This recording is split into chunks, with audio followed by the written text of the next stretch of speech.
this study was just published last week in the Archives of Sexual Behavior, and was done by one of my favorite researchers out there. Her name is Sarah Van Anders.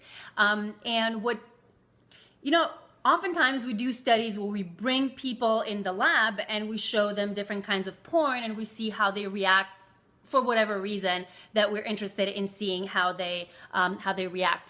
And so the researchers were thinking, well, is there a difference in how women will react to porn that they've chosen themselves versus the porn that was chosen by the researchers, which is usually the case, right? Usually when you have a study, you come into the lab and someone else tells you, someone gives you, here are the porn clips that you're going to be watching, and the researchers chose those clips for whatever reason. So in this case, they brought in 120 participants in the lab.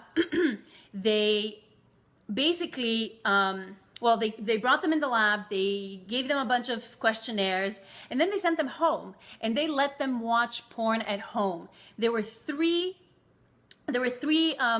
conditions. In one case, they had zero choice. They had to watch several 10-minute porn clips that the researchers chose. In the second condition, where they had a little bit of choice, they could choose from videos from a collection of 8 previously chosen by the researchers movies, or they could watch whatever they wanted for 10 minutes. Whatever they chose, from whatever website they chose, they could watch the whole clip. They could watch like different clips from different movies. They had like full freedom to choose what they wanted.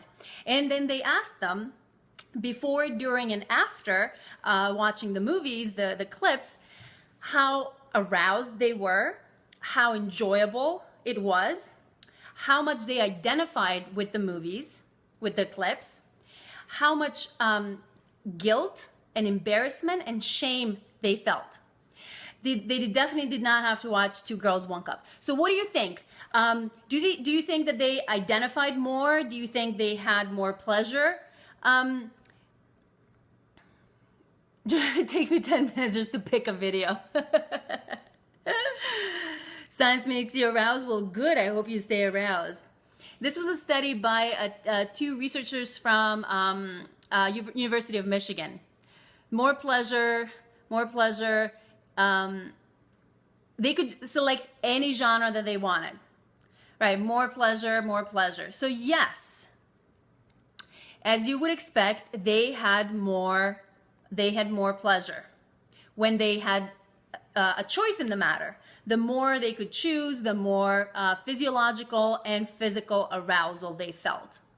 Do you think they, so in some cases, they had to choose the porn, and in some cases, the porn that they watched was chosen for them by the researchers. And now, but hold on, that's not all. Now, so they did have more physiological arousal and more psychological arousal. What do you think? Did they feel more or less guilt and embarrassment and anxiety? More guilt, Marty? Less guilt when they picked? More guilt when they picked it themselves? More, less, more. More, less, more, less. More anxiety, less anxiety, more guilt. Less when they picked it themselves. Okay, it's a catch-22. OD, you are right. It is a catch-22. Let me show you a graph. So this is psychological arousal and physiological arousal. In high choice erotica, moderate choice, no choice, and this is a neutral condition where they watch like a nature video. So as you can see, the more choice they had in the matter, the more psychological arousal and physiological arousal. But look at what happened with disgust and with guilt and embarrassment. The more choice they had, the more disgust they felt and the more guilt and embarrassment they felt. So Marty was right. There was no difference in anxiety. There was no difference in how much choice they had and whether they had anxiety. So yeah, it's like being stuck between a dildo and a vibrator. Exactly, conditioning. Who got aroused by the nature video? No, they didn't get aroused. See, there was no arousal in the nature video. So yeah, as Marty's saying, there's this understanding that that if you're watching porn, that there's something dirty or wrong about that.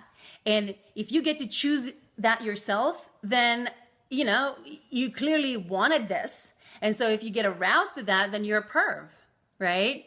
Whereas if someone else chose it for you, then, well, you didn't have a choice. So taking responsibility can be a bitch. Less choice, less responsibility. Exactly. You feel like you did something wrong. Yep, exactly.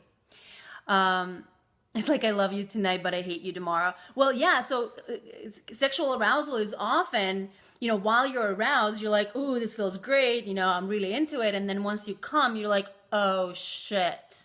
Your moral kind of stuff comes in, all the conditioning that you have. Chad, don't let her go anywhere. Oh, I'm missing past the tat. Right, it's past the tat right now. Damn it. But yeah, so anyway, that's it's really, really sad what we do to women in our culture, right? And it's really, I think this is a great example of that. Moral conditioning hits hard indeed. Yeah, the moral compass starts working again once you've come. That happens so often. Just like when I get with a hooker. Exactly, strippers, Scott.